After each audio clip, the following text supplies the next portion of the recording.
Dzień dobry, witam Państwa bardzo, bardzo serdecznie. Ja nazywam się Mateusz Kojta, to jest Gamecast, podcast o biznesie w grach. Z nami jest dzisiaj Marcin Olczak,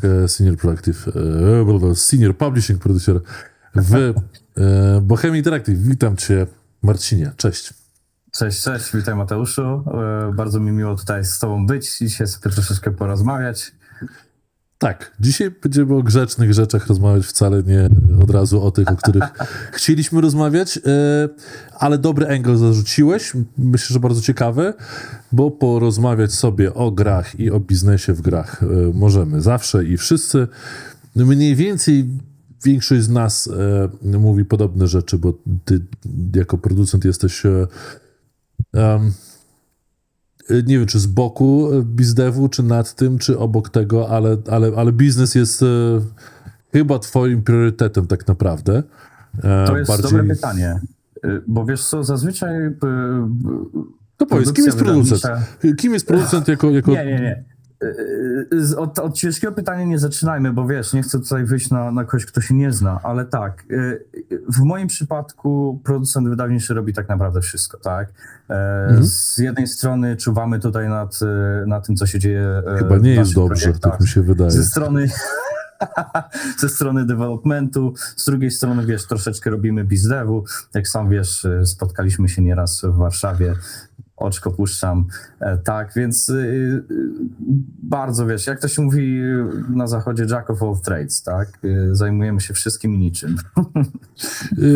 To zwłaszcza, że wiesz, zaczynałeś w Faceicie, więc wiesz, z jakichś tam sportowych korzeni, więc o tym ciekawsza droga, ale jednocześnie też nie jakaś strasznie długa, tak, bo tam robiłeś w 14 i 15, tak, to raptem 10 lat temu, po drodze parę innych rzeczy, miejsc i gdzieś tam też jakieś sportowe kawałki, aż do Wargamingu w 21, ale teraz jesteś w Bohemii, więc Arma i nie tylko Arma, bo dzisiaj Bohemia to też chyba takie trochę specyficzne story, bo to olbrzymi brand, olbrzymie studio z olbrzymimi sukcesami, milionami, dziesiątkami milionów gier sprzedanych tak totalnie, tak? No bo Army ostatnio się tam pewnie te plus minus naście, tak? Milionów kopii pewnie rozeszło, plus minus. Generalnie Army tak. Szczególnie wiesz teraz, że Reforger bardzo dobrze działa sobie na konsolach, więc powiem tak, jesteśmy mile zaskoczeni, ale tak naprawdę Bohemka nie jest wielkim studiem. Nas jest tutaj w sumie we wszystkich studiach około 500, nie? I no to całe nic, całe nic. Nie jesteśmy na tym poziomie indie, tak? Ale nie jesteśmy, wiesz, na poziomie takich studiów jak na przykład, nie wiem, EA czy na przykład Wargaming, tak? W Wargamingu za moich czasów pracowało 2,5 koła osób, w jednym momencie w ogóle było około 4 do 5 tysięcy, to są ogromne liczby. My cały czas zachowujemy ten taki duch garażowego devu, nie? Te wszystkie procesy korporacyjno-administracyjne staramy się, wiesz, ograniczać do naprawdę do minimum, potrzebnego minimum, tak? No bo wiadomo, przy 500 osobach już trzeba wprowadzać jakieś tam, wiesz, korporacyjne zagrywki. No właśnie, i jak to jest... Zanim przejdziemy do tam dalszych pytań, czy to naprawdę dzisiaj się da jeszcze robić po garażowemu w 500 osób gry, bo na polskie standardy mamy CDEP, mamy Bitów, mamy People Can Fly, gdzieś tam w tych obszarach grubych set osób, tak? No bo już teraz 100-osobowe studio to tam nikomu aż tak bardzo już chyba nie imponuje, jak parę lat temu jeszcze. Ale właśnie, czy możecie mówić o sobie jako AAA-owe studio w dzisiejszych warunkach? Wiesz co? Pod względem końcowej jakości naszych gier wydaje mi się, że tak. Pod względem tego, jak pracujemy i ile nas jest, nie. Zapytałeś, czy dalej jest możliwe, żeby w dzisiejszym tym ekosystemie branży gier, czy w ogóle jest możliwe dalej, żebyśmy się określali jako studio garażowe? Wiesz co, staramy się zachować ten duch jednak, bo tak jak mówię, zresztą to widać po naszych grach, tak? Powiedz mi, ile mikrotransakcji znajdziesz w ARMie czy w DayZ, tak? Nami nie kieruje ten taki bezgraniczna chęć zysku, czyli mamy, grę jako produkt i staramy się ją wycisnąć do zera, tylko staramy się zrobić fajne doświadczenie dla naszych graczy i jak przy okazji się, sprzedaje w dziesiątkach milionów kopii, to okej, to fajnie, tak? Bohemia aktualnie naprawdę jest w bardzo dobrym miejscu pod tym względem, więc robimy coś dobrze, naszym graczom się podoba, będziemy robić to dalej. I taki sam, jak to się nazywa, modus operandi wprowadzamy w ramach Army 4 na przykład. Tak? Jak już niektórzy wiedzą, jest w produkcji. Więc żeby nie było, że tutaj łamie jakieś NDA. To czy nie, tak, ale jednocześnie jesteśmy w okresie Duma. Ja nie wiem, czy już grałeś, czy jeszcze nie, bo ja słyszałem różne takie sprzeczne opinie. I parę gdzieś tam takich na Twitterku, także polskim, latało, że to bardzo spoko dumowa gra. Ale that's it. To tyle. I wy chyba, mam nadzieję, nie natraficie na to, że kolejna arma będzie tylko armą. Bo tak naprawdę macie do przełamania samych siebie, bo chyba nikt się w strzelankowym świecie nie zbliżył do waszego poziomu, bo Battlefield odleciały w drugą stronę, Call of Duty chyba też ciężko odnosić. Czy Arma ma w ogóle jakąkolwiek konkurencję dzisiaj? Wiesz co, to jest bardzo dobre pytanie, bo to jest coś o czym my często rozmawiamy, szczególnie z platform holderami, z naszymi lotkami z Xboxa czy z PS-ki. De facto nie ma konkurencji w takiej skali.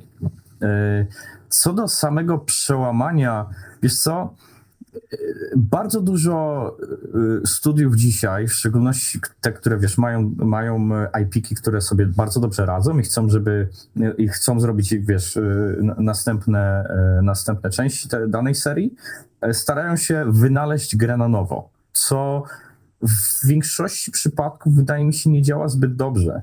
I ludzie jednak dalej powracają nostalgią do tych poprzednich części. My mamy troszeczkę inny zamysł.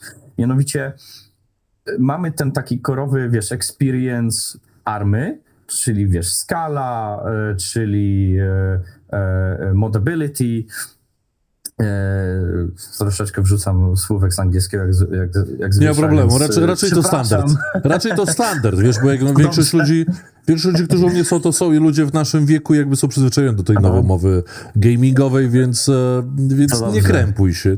To dobrze, bo ja bardzo często właśnie się krępuję tym, że przez to, że już w Polsce nie mieszkam dłuższy okres czasu, wrzucam te słówka a nie chcę być takim typowym wujkiem z Ameryki. No ale wracając, tak? Mówię, typowe experience armowe to są mody, to jest społeczność, to jest skala, tak? I my nadal chcemy to utrzymać w takiej samej formie. No bo to jest prosta kwestia. Co trzymało Armę 3 przy życiu przez tyle lat? No bo kiedy Arma 3 wyszła, to był 2012 w Early Accessie, a full wersja 2014 czy 5 lata temu, tak? Około dekady temu. Jak ta gra, która jest, stosunkowo taką, można powiedzieć, sztywną strzelanką, gdzie nawet skakać nie można, no jedyne co to masz, to tą symulację i skalę, jak to się utrzymało? Przez mody.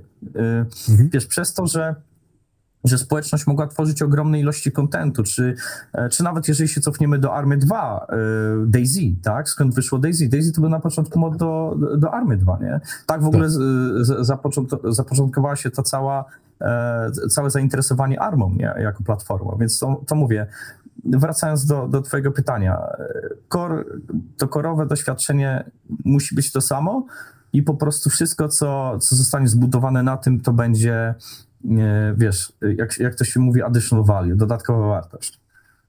Nie kusiło was, czy rozumiem, że odpowiadając, albo dobra, to nie odpowiem na pytanie, czy kusiły was inne segmenty, w sensie inne obszary, tak, bo macie swoich gier albo wypubliszowanych gier, które są w okolicach tego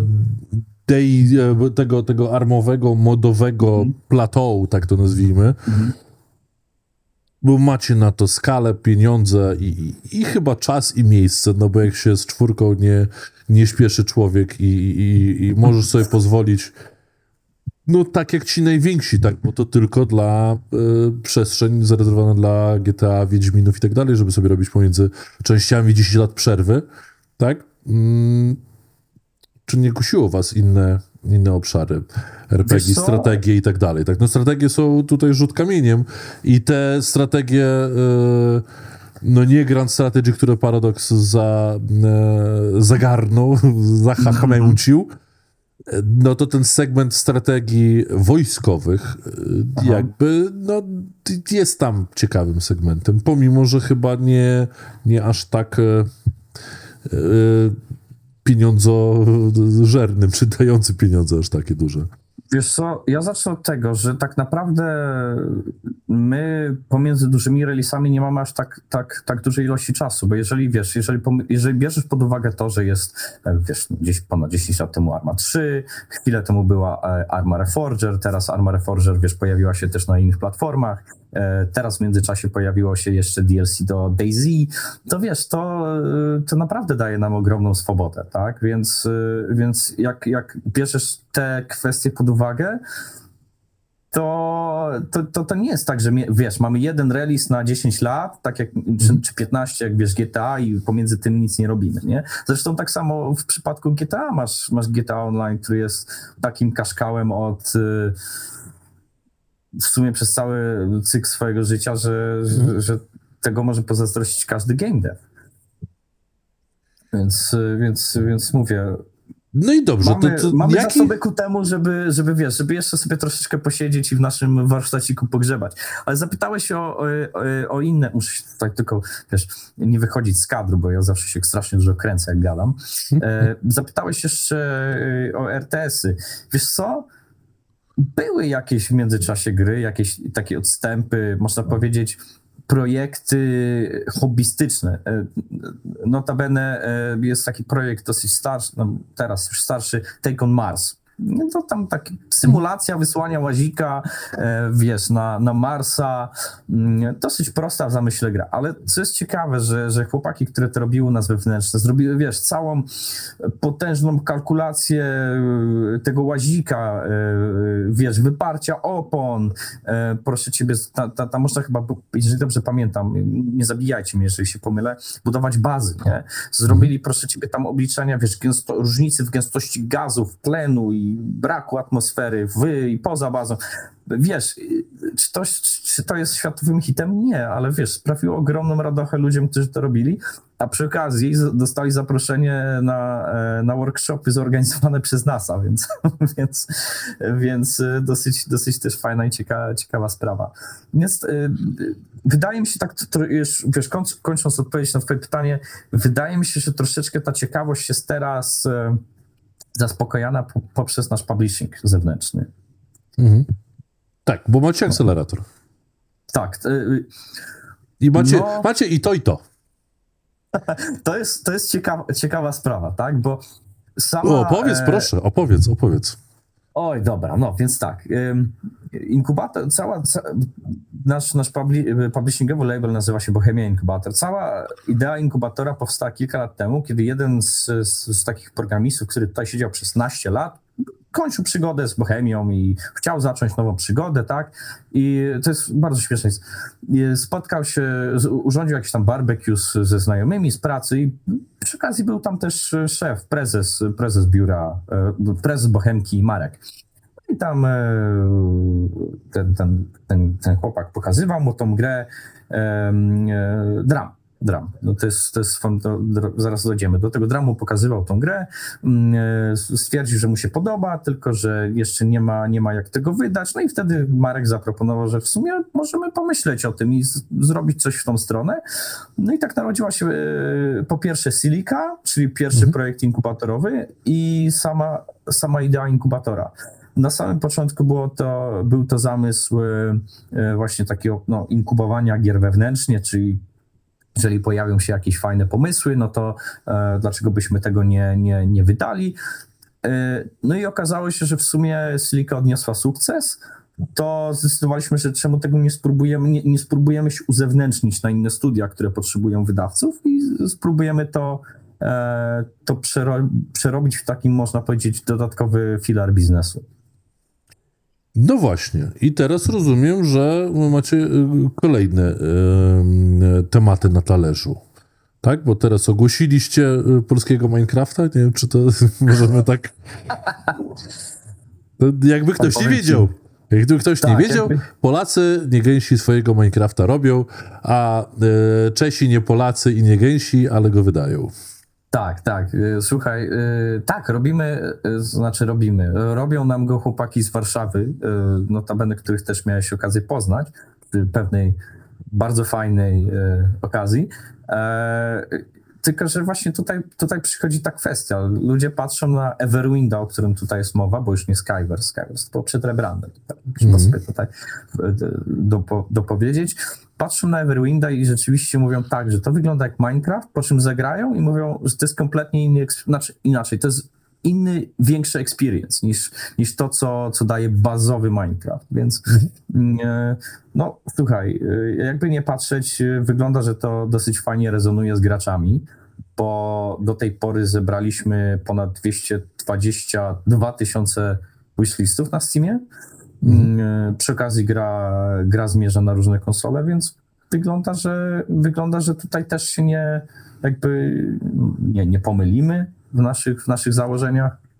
Znaczy ja spytam, pytam trochę o samą, no już nie koncepcję, ale jakby przyszłość, bo tak naprawdę Silika była w 23 i teraz macie no przynajmniej tych ogłoszonych rzeczy, tak, poza Everwindem macie Brute Horse'a, który rozumiem chyba będzie trochę mniejszą grą skalowo niż Everwind z mniejszymi możliwościami.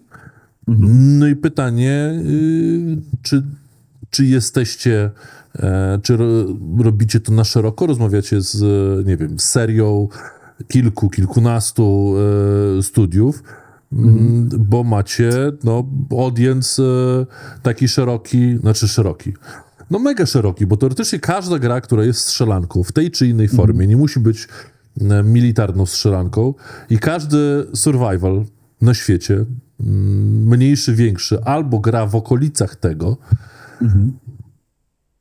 byłaby dla was, tak, byłaby dla was jakby potencjalnie interesującym tematem, a wy bylibyście Dream Come True publisherem w dużej skali. To znaczy więc ja mam pytanie, ile dostajecie pitchy miesięcznie, tak? No bo z tego, co wiem, polski Playway dostaje tam ich po kilkadziesiąt miesięcznie, tak? Co najmniej. Jakby nie reklamując się, nie robiąc nic chyba, tak? Jak nie setkę. Wiesz co, my jesteśmy dosyć stosunkowo nowi na rynku wydawniczym i też mi się wydaje, że bardzo dużo studiów, zanim do nas napisze, czeka, aż wiesz, będziemy mieli ten tak naprawdę swój bardzo duży sukces, nie? Samych pitchy kilkanaście miesięcznie wpada i co ciekawe, są to zazwyczaj zachodnie studia. Bo to też, wiesz, schodzi do tego, żeby tak naprawdę tego inkubatora w żaden sposób nie reklamujemy. Wiesz, to jest cały czas, można powiedzieć, taki bohemkowy eksperyment. Wiesz, my sobie to wewnętrznie jakoś... No ja myślę, że jak już set tysięcy Siliki sprzedaliście, to myślę, że to już nie jest eksperyment. Myślę, że już można z Early Accessu wyjść tej koncepcji, tak mi się wydaje. Dojdzie, spokojnie.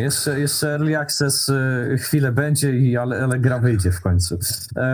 Powiem, znaczy wiesz, odnośnie samych projektów, mamy jeszcze kilka takich jeszcze pod przykryciem, które nie zostały ogłoszone, które, no wydaje mi się, że w tym roku wink przy okazji jakichś fajniejszych wydarzeń gamingowych też ogłosimy. No i cały czas prowadzimy rozmowy i tak naprawdę jedyne, co nas limituje przed wzięciem większej ilości projektów, to jest nasza skala, nie? Bo nie spodziewaliśmy się, że będzie tyle dobrych projektów, które chcielibyśmy wydać. Więc tak, no ale mówię to i wiesz, też wracając do samych gier, też nie celujemy w strzelanki czy survivale, tylko tak naprawdę coś, co złapie nas swoją unikalnością, nie? Everwind, no jak sam widzisz, no to jest troszeczkę inny take na te takie typowe, wiesz, klony Tak, minecraftowe. ale survival. Ja to rozumiem jako bardzo Survival, prosty case biznesowy, tak? Tak, w tym przypadku tak. No Brute Force troszeczkę jest już inny, no i wiesz, to co tam jeszcze się... Stilika, tak? Przecież to jest miks FPS-a z RTS-em. No tego, wiesz, były próby ku temu, aby zrobić tego typu gry w przeciągu kilku ostatnich lat, ale żadne nie osiągały jakiegoś, można powiedzieć, dużego biznesowego sukcesu. No, wiesz, na pewno każdy zna Natural Selection 2, tak? Ale od tamtego czasu chyba nie było nic takiego większego. No i dobrze. Tutaj Joanna Marks pyta, czy desktop też będzie, czy tylko konsole. Dzień dobry, ale nie wiem w sumie do której gry, czy to do Chyba Army, czy do Everwinda. No i właśnie, to może też pytanie, bo Minecraft jest trochę naturalnym też obszarem konsolowym, dosyć szerokim, delikatnie mówiąc. Powiem tak, za dużo jeszcze nie mogę zdradzić, bo wiesz, mamy pewne obligacje, ale mój zamysł jest taki, że chcemy to nieść na jak najwięcej platform. A tutaj, to inaczej, zostawię to k interpretacji oglądających, słuchających. Ale będziecie uderzać w segment bardziej dojrzałego, dorosłego gracza, bo ja jakby w trailerze bardziej zauważyłem dotarcie z walką do tego dojrzalszego survivalowego segmentu niż do tego dziecięcego minecraftowego, czy tam młodzieżowego, który pewnie gdzieś tam może i o grze usłyszy. Wiesz co? To jest dobre pytanie, ale ja podchodzę do tego tak, jak ludzie podchodzą na przykład do segmentu grającego w Minecrafta, bo gra była w sumie zawsze skierowana, przynajmniej tak mi się wydaje, do tej młodszej widowni, a jednak wiesz, masz 40-letnich wiesz, chłopów, którzy grają sobie na modach, robiąc jakieś tam wiesz, reaktory atomowe, wiesz, różne tam... Tak, ale wiesz, jakby... rzeczy. Ale ustalmy sobie, Minecraft od samego początku był grą dla młodszych, wychodząc w 2013 roku i ja w ogóle tego nie załapałem, będąc wówczas już jakoś tam 20-paro, prawie 30-latkiem prawie, że. Więc nigdy nie podchodziłem poważnie do tej gry, rozumiejąc jakby jej skalę, a teraz jak byliśmy z dzieciakami na filmie minecraftowym, to widać, że tam wyrosło całe pokolenie graczy, którzy dzisiaj mają po 20 coś tam lat. Zaczynali grać w Minecrafta mając lat naście, te parę lat temu i dla nich Minecraft jest życiem, tak? Bo to było audience, które na filmie, w kinie, w Białymstoku zaznaczam, 4 razy klaskało w różnych momentach filmu, tak? Bo Joe Black powiedział I am Steve i potem było kim jest kurczak, czy prosiak z koroną, bo on jest legendą. I te brawa były dla mnie, to było niesamowite przeżycie, tak? Moje dzieciaki, bo było też parę dzieciaków na widowni, te dzieciaki nie wiedzą, o co chodzi, tak? To nie jest ich wydarzenia. To nie jest ich rzeczywistość, nie jest ich historia, ale na sali było 200 co najmniej późnych nastolatków albo 20-parolatków, myślę, że nawet więcej było 20-parolatków, którzy żyli Minecraftem, więc nie trzeba się wstydzić tego, że Minecraft jest dla dzieci, bo jest i wyrosło na tym całe pokolenie graczy dzieci. I teraz pytanie, czy Everwind jest grą dla nich, czy dla moich dzieci, które teraz jarają się Minecraftem? Bo to, czy będzie tam dla 40-latków robiących, wiesz, wieżę z Władcy Pierścieni w Minecrafcie przez 600 godzin, to już jest dodatek, tak, jako gratis. Raczej mam pytanie, czy do hardkorowców, oldtimerów minecraftowych, obecnych jeszcze 20 coś tam latków, czy do tego młodszego segmentu? Jak to będzie gra? Wiesz co? Z jednej strony na pewno ten element nostalgiczny będzie dużym hookiem. Wydaje mi się, że tak, wiesz, ja jak pierwszy raz pokazywałem w takim, można powiedzieć, w zamkniętym gronie dziennikarzom Everwinda, jeszcze wtedy Skyversa, to tak jak w sumie powiedziałem już wcześniej, pierwsze co mówili, jak to widzieli, że to Minecraft i po 5 minut, i to jest ta kwestia, która ich jakby złapała i A to, co ich zatrzymało, to był ten taki, wiesz, new take, nie? To była zupełnie, może nie zupełnie, ale powiew świeżego powietrza. To jest z jednej strony, tak? Czyli celujemy w tą, można powiedzieć, starą Minecraftową gwardię, tak to nazwę. A z drugiej strony mamy zamiar stworzyć grę w sensie, wiesz, mamy zamiar, tak? No, ja jestem wydawcą, to mogę tam tylko, wiesz, dawać jakieś porady. Jakieś podpowiedzi, porady, tak, poklepać kogoś z tyłu za plecami, ale to tak naprawdę cała świetna robota jest robiona przez chłopaków z Enjoy Studio, ale wracając, no już tak powiem, chcemy, żeby ten taki onboarding do samej gry był na tyle prosty, żeby mogły się to zaangażować też osoby, które nigdy w Minecrafta nie grały. Żeby to była ta ich, wiesz, ta pierwsza Minecraftowa przygoda. Okej, dobrze. To jest ciekawe podejście. Ja się zastanawiam, na ile tam overlap będzie tego waszego korowego, bohemiowego odbiorcy, bo myślę, że on jest nadal starszym segmentem, tak zdecydowanie, tak to. Pomimo, że lata się zgadzają i tutaj 2013 i tu 2013, ale to chyba inne segmenty. Masz rację. Znaczy, wiesz, to też jest ciekawe, nie? Bo bardzo dużo osób, na przykład, które nigdy nie grały w Armę 3, grają teraz w Reforgera. I to jest jakby, to jest dla nich ten pierwszy experience armowy, nie? Są oczywiście, wiesz, starzy wyjadacze, którzy mają po 5000 godzin w Armę 3 i wiesz, przechodzą do tych nowych naszych gier, ale mówię, wydaje mi się, że tutaj dochodzi do takiego ciekawego wydarzenia, do takiej, można powiedzieć, wymiany pokoleniowej, wiesz, ludzie dorastają, zakładają rodziny, zaczynają, wiesz, mniej czasu spędzać z grami i na ich miejsce pojawiają się nowi, którzy, wiesz, całe te serie odkrywają na nowo. Przecież, wiesz, mi się wydaje, że znacząca większość osób, która dzisiaj gra w Call of Duty najnowsze, nigdy nie widziała, czy nie słyszała o jedynce. Więc, a już o graniu nie wspomnę. Więc mówię, to jest, tak wydaje mi się, że to działa. Ja czekam, aż pojawi się, bo chyba się nie pojawił ostatecznie ten oryginalny Medal of Honor, jakaś tam forma remastera tego, co nie? Chyba nie. Pamiętam, że jakiś czas temu wydali tytuł na VR, który spotkał się chyba z takim mieszanym odbiorem, ale oprócz tego chyba możliwe, że to ich zraziło, bo powiem ci, że nie słyszałem nic o remasterze. Nie, bo jakby to kultowa gra, tak? To bez Medal of Honor i bez... Tak, no jakby bez... Ale inna kwestia. Wtedy był Private Ryan, więc też graliśmy w film jednocześnie, pomimo, że był gorszy niż film, ale dzisiaj chyba gry tak naprawdę oferowałby lepszą grafikę i lepszy experience niż film, nawet jeśli to był najbardziej high-tierowy film na świecie.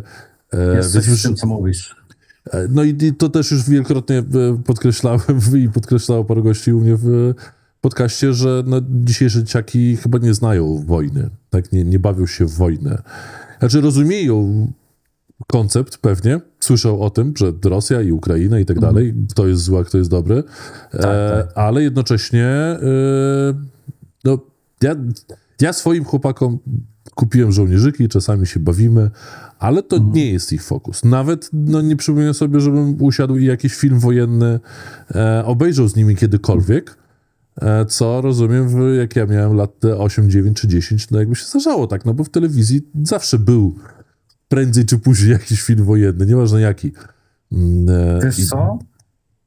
To jest już postęp kulturowy. Mi się wydaje, że to jest taki naturalny postęp tego, co ludzie konsumują, wiesz, w mass mediach. No bo wiesz, wczesne lata 2000, no to co było, można powiedzieć, takim popularniejszym, wiesz, tematem przewodnim, na przykład w Polsce, tak? Patriotyzm, wiesz, takie, można powiedzieć, bliższe wspominki II wojny światowej. Mi się wydaje, że ta różnica tych 25 lat, od lat 2000 naprawdę sprawiła, że to jest, że ta II wojna światowa, na przykład dla nas Polaków, przeszła z takiego bliższego rodzinnego doświadczenia, wiesz, gdzie było bardzo dużo osób, które to przeżyły wtedy, do czegoś, wiesz, oddalonego. I wydaje mi się, że wiesz, z punktu widzenia kulturowego doszło do tych samych rzeczy na Zachodzie. Wiesz, ludzie, wojny i takie, można powiedzieć, wiesz, tego typu przejawy kulturowe poszły gdzieś tam w odstaw, a pojawiły się, wiesz, nowe ewenementy dla nich, nie? Ja głupio porównuję, ale wiesz, Minecraft, o którym gadamy, nie? Przecież samemu widzisz, że to jest tak ogromna część popkultury dzisiaj. Czy w ogóle militaria dzisiaj nie są już mega boomerskie? Macie gdzieś tam, robiliście jakieś sobie rozeznanie, badania, no pracując nad kolejną armą, tak? Czy dla dzieciaków, dla dzisiejszych dziesięciolatków, tego kolejnego minecraftowego pokolenia, czy przypadkiem wojna nie jest nudna? Wiesz co? To jest dobre pytanie.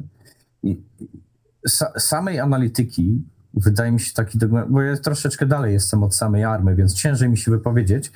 Wydaje mi się, że nie robiliśmy głównie ze względu na to, że to jest wojna i strzelanki, to jest naturalna ewolucja dla Bohemki. To jest DNA firmy, to jest to, co jest robione, wiesz, od ponad 25 lat. Tak? Od czasów starożytnej Operation Flashpoint, którzy, no nie wiem jak dużo osób to dzisiaj pamięta. Tak? Więc... Super piękne komiksowe graficzki, arty, tak, pamiętam tak. do dziś, tak. Mi się najbardziej podobały zawsze te takie, wiesz, naklejone te twarze i wiesz, ilość trójkątów na modelu postaci można było policzyć na palcach jednej ręki. Powtarzam to regularnie, moda na te boomerskie gry z przełomu wieków, więc te takie właśnie nakładkowe i 3D wczesne, 3D, teraz będzie na to moda, na te nie boomery pikselowe, czy boomer shootery, teraz będzie moda na takie late 90s przez najbliższe parę lat. Co moim zdaniem będzie mega fajne, bo tak naprawdę te gry były fantastyczne. Proste i puste, ale, znaczy puste jakby przestrzeniowo, nie kontentowo, ale jak sobie przypomnimy, to w tych grach niewiele było, nie? Było masa po prostu pustej przestrzeni. Ja miałem, wiesz co, takie ostatnio nieprzeświadczenie, nie wiem jak to dobrze po polsku, no ale w każdym razie grałem w Counter-Strike'a 2 i wiesz co, co mnie doprowadza do wściekłości praktycznie, to jest ta mocno zróżnicowana geometria na mapach. Wszędzie musi być coś, o co się potkniesz, co zawadzisz. Wiesz, stary CS to było po prostu ciebie bieganie w jednolitym tunelu, widzisz wroga, strzelasz. Na wrotkach. To jest bieganie na wrotkach.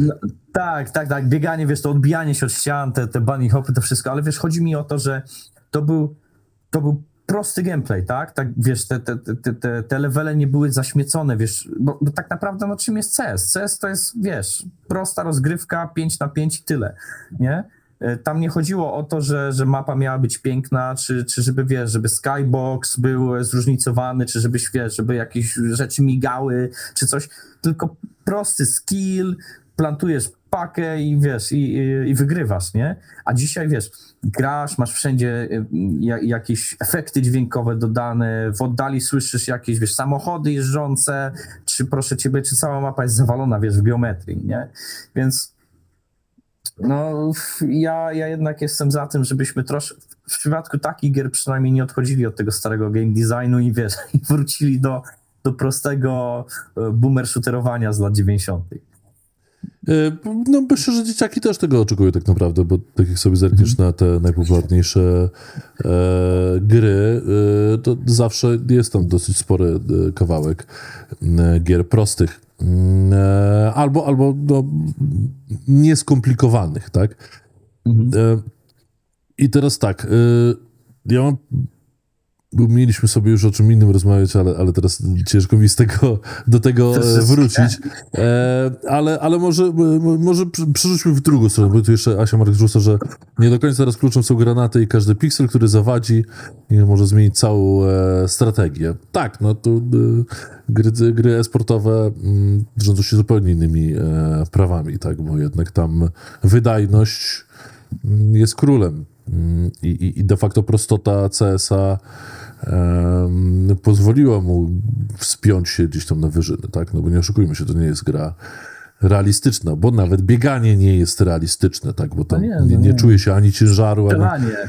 Tak, to strzelanie swoją drogą, tak, no żaden, znaczy, gdyby policjant tak się ruszał jak w CS-ie, to musiałby być semi de facto albo mutantem, albo superbohaterem, tak, bo żaden człowiek tak wiesz, szybko sprawdzie się nie porusza. Czy nawet strzelanie samo w sobie, tak? Gdzie jak przyciągasz serię z kałacha, to pociski nie lecą bezpośrednio z lufy, tylko zaginają się w czasoprzestrzeni i lecą do góry, wiesz, i musisz kontrolować to strzelanie z automatu. No to jest, wiesz, to jest e-sport, tak? To jest gra stricte zręcznościowa i chyba nie wiem, czy kiedykolwiek ktoś podszedł do CS-a z jakimkolwiek tutaj realizmem. No może to nie o to chodzi, tak, no bo jakby e-sport ma swoje wymagania. Właśnie, to jeszcze zanim przejdziemy gdzieś tam dalej, jak ty jako, no, z korzeniami sportowymi człowiek, ale dzisiaj będący w game devie, takim hardkorowym game devie, tak, i to AAA-owym, jak dzisiaj w ogóle widzisz e-sport z jakiegoś tam dystansu, rozumiem? Wiesz co? Ewolucja, coś co ostatnio na pewno zauważyłem, to jest to, że ten poziom wymaganego skilla, żeby się przebić do takiego prawdziwego e-sportu, nie? Wzrósł ogromnie. I to też widzimy, wiesz, w momencie, w którym te starsze teamy jakoś tam walczą z nowszymi. Ale do czego zmierzam? Do tego, że e-sport przeszedł w przeciągu ostatnich, mi się wydaje, 15 lat w taki mocny mainstream jednak. Wiesz, nawet zobacz na lany, nie? Na turnieje. Kiedyś turniej to było, wiesz, 30 czy 40 kompów postawionych w piwnicy, wiesz, z tymi wielkimi wyświetlaczami, nie? Wszyscy sobie, proszę ciebie, siedzieli bez koszulek i grali o jakiś, nie wiem, talon na batona, nie wiem, no wiesz, jakieś proste nagrody, tak? Myszkę, tak, no, ale myszka to już była, wiesz, dobra nagroda. Dzisiaj to wygląda tak, że masz wynajęty stadion, proszę ciebie, zbudowaną arenę i to jest show, i gra o miliony, nie? To widzimy, jak bardzo to, wiesz, przebiło się, inaczej, żeby coś takiego uargumentować ze strony biznesowej, to jednak, wiesz, muszą to ludzie oglądać, muszą się tym interesować, nie? Bo gdyby to nie było tak ogromnym, wiesz, jakby to nie była tak ogromna rzecz, to by przecież to dalej to by było, wiesz, 30 półnagich typa w piwnicy grających na kompach, nie? Więc na pewno, wiesz, ta ewolucja mocno idzie do przodu. No, ja tylko ze swojej strony dodam, że widzę to też u swoich chłopaków, którzy się interesują tym, że przynajmniej starszy, że w Brawl Starsach masz w launcherze, pojawiają się informacje o tym, że jest tam jakiś turniej, tak? I mój starszy syn de facto sam sobie trochę odkrył, że istnieje coś takiego jak e-sport, tak? No ja go tam nie zanudzałem całą historią, bo jak ja zaczynam coś mu opowiadać, to on zaczyna zasypiać albo mówić, dobrze, tato, tak, no super. Super. Już skończyłeś? Tak jest, nie? Ale odkrył to sobie, tak, że w Brawl Starsach w grze szybkiej i tam, nie wiem, czy można ją nazwać semi-lolową, ale poniekąd tak. I tam już w launcherze masz też wrzucone, że grają jacyś tam gracze, że influencerzy o tym opowiadają, o jakimś tam meczu. No i wszystko to jest skoordynowane i dociera do dzieciaków dużo wcześniej, tak, bo wtedy jak my się spotykaliśmy, czy ścieraliśmy ze sportem w wieku lat 10, czy tam, nie wiem, nastu załóżmy, tak, co najmniej, no to teraz wyrasta pokolenie dzieciaków, które o tym słyszą od 8 roku życia. Ale wiesz, mi się wydaje, że to też jest kwestia tego, że wtedy też internet był na innym etapie rozwoju. Chodzi mi tutaj o to, że dzisiaj, wiesz, wszystkie te aplikacje są ze sobą połączone, wiesz, szerowanie kontentu, influencerzy. Kiedyś tego nie było i tak naprawdę, wiesz, żeby dowiedzieć się na przykład tym, o tym, że jest coś takiego jak, wiesz, e-sport, to naprawdę to była bardzo określona grupa ludzi, która do tego dochodziła, nie? No i tak jak mówię, wtedy wszystko było prostsze. Ja to troszeczkę już sobie zdaję właśnie z tego sprawę, że brzmię jak taki typowy boomer, nie? Za moich czasów... Bardziej niż ja, także super. Dla mnie ekstra, że jesteś bardziej boomerem niż ja. Więc wiesz, no ale taka jest prawda. Wiesz, kiedyś mówię, nawet jak popatrzysz na taktyki, które kiedyś, wiesz, ci gracze używali, czy wiesz, kiedyś na przykład nie było czegoś takiego jak gamingowe house'y, czy ostatnio się dowiedziałem o czymś takim, słuchaj, są firmy, które oferują roczne bootcampy e-sportowe, wiesz, gdzie cię biorą, proszę ciebie, gdzieś do jakiejś tam lokacji, wiesz, masz trenerów, masz ludzi, którzy zajmują się twoim progresem. Dla mnie to jest, wiesz, dla mnie to jest niezrozumiałe, nie? Bo w tamtych latach to jednak było tak, że wiesz, siedziało sobie 5 ziomków, którzy się lubili, grali ze sobą i im to wychodziło i po prostu jakoś się tam przebijali do e-sportu, nie? Grali o nagrody. No a dzisiaj Jarek Pasza, Runda Nasza, jeden z najbardziej znanych, utytułowanych sportowców, robi swoje kampy, gdzie no, dzieciaki, nastolatki, tak, jadą sobie na obóz, tak, i grają w CS-a, ale też biegają i tak dalej, więc jakby nie tylko samo granie przed kompem, jakby inicjatywa fajna i super zorganizowana. Niemniej jakby przeszliśmy pewną ewolucję w całym procesie, więc daje się zastanawiam, jak to dalej będzie wyglądać, trochę też z waszej perspektywy, jako no, gry militarne, które były takim naturalną przestrzenią e-sportową. I się zastanawiam, czy będą dalej, tak? Bo to jest takie pytanie. Wydaje mi się, że gry bohemki nigdy nie były robione pod e-sport. No, i to jest, tak. to jest, wiesz, my mamy swój segment, wiesz, my jesteśmy takimi boomerami na rynku, nie? My robimy po prostu to, co sami lubimy, to, w co sami lubimy grać i to sobie żyje i to ma, wiesz, to ma naprawdę ogromną publikę, bo mówię, masz takie gry jak, no, wiesz, kultowy StarCraft, gdzie no, ten cały game design obraca się wokół e-sportu. CS, no jednak, wiesz, tak samo jest robiony pod e-sport, tak, jakby nie patrzeć. Nie w naszym przypadku. Dla nas, wiesz, chodzi o te takie hollywoodowe momenty, gdzie, wiesz, ze znajomymi desantujesz się helikopterem za bazą wroga w nocy, ktoś inny supportuje was, nie wiem, ostrzałem z moździerza i po prostu wszyscy się dobrze bawią. No i tego życzę przy kolejnej armii, która, no mówię, będzie mega ciekawym case'em, takim biznesowym, na ile uda wam się przebić samych siebie, tak? Bo to trochę takie same pytanie jak GTA 6 i Wiedźmin 4 i nowy Elder Scrolls, bo to wszystko te same pytania, tak? Jak możemy zrewampować przepis na udaną grę sprzedającą 10, 20, 30 milionów gry po tak długiej przerwie, kiedy jakby świat się zmienił, poszedł do przodu, bo co innego wydawać finala fantasy nowego co 2-3 lata i jakby iść za swoim trendem, a co innego wydawać Wiedźmina w 15 roku, kiedy wszystko inaczej wyglądało, a co innego wydawać go znowu za tamten rok, 2, załóżmy lata, kiedy to pierwsze Wiedźminowe pokolenie już nie gra w gry. Bo ma 30 lat. Ja tutaj, wiesz, wrzucę 2 rzeczy, które chcę powiedzieć. Pierwsza odnośnie jeszcze Army. Wiesz co, to może zabrzmieć trochę jak takie klisze typowe game devowe, nie? Ale Arma 4 jest to jest nasz już dotychczas największy projekt, w jaki kiedykolwiek firma była zaangażowana, pod względem wartości produkcyjnej.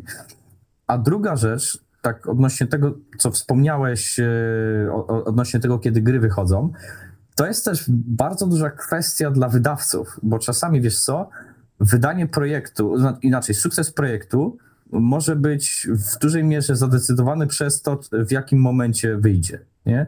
Ja na przykład ostatnio miałem tak wiesz, sytuację, no, rebrand Everwinda, tak?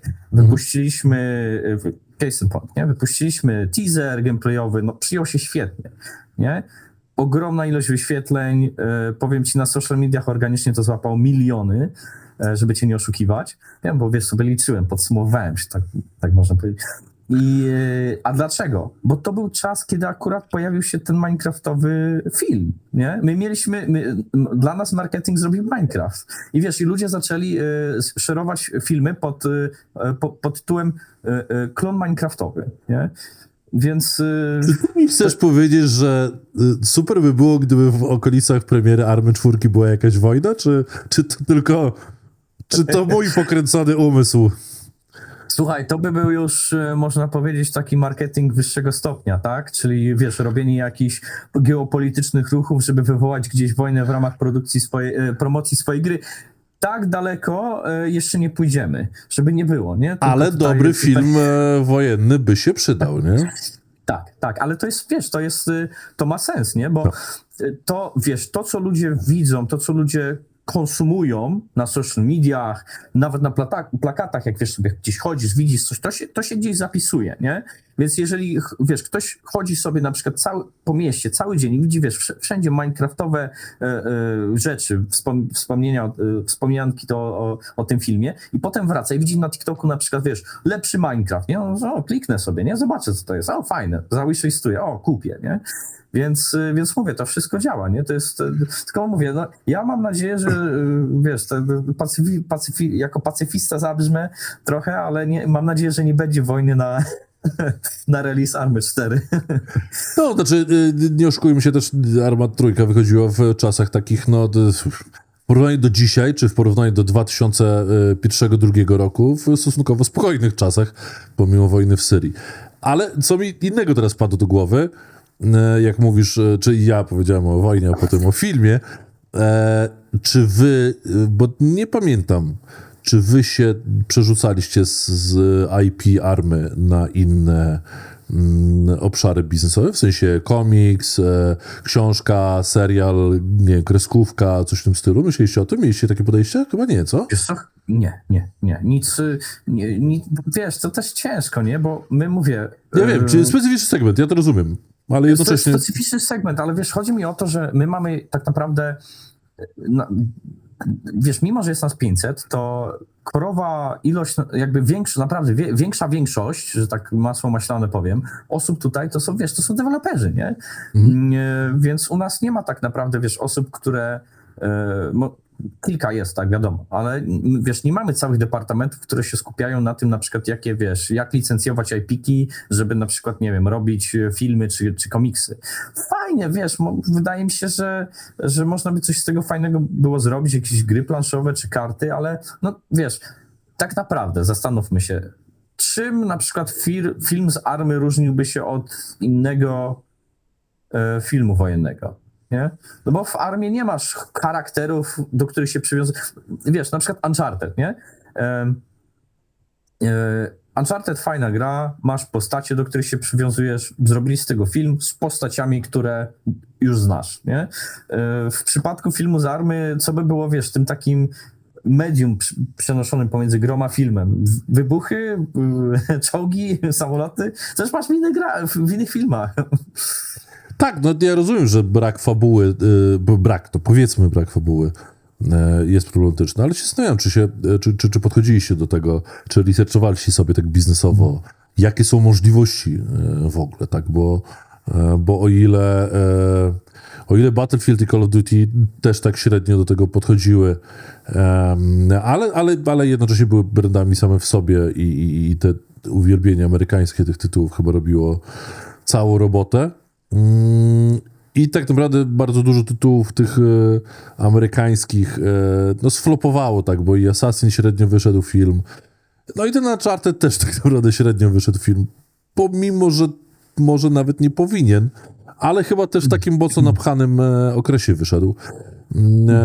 To mnie tak mówię, z czystej bizdewowej perspektywy interesuje, czy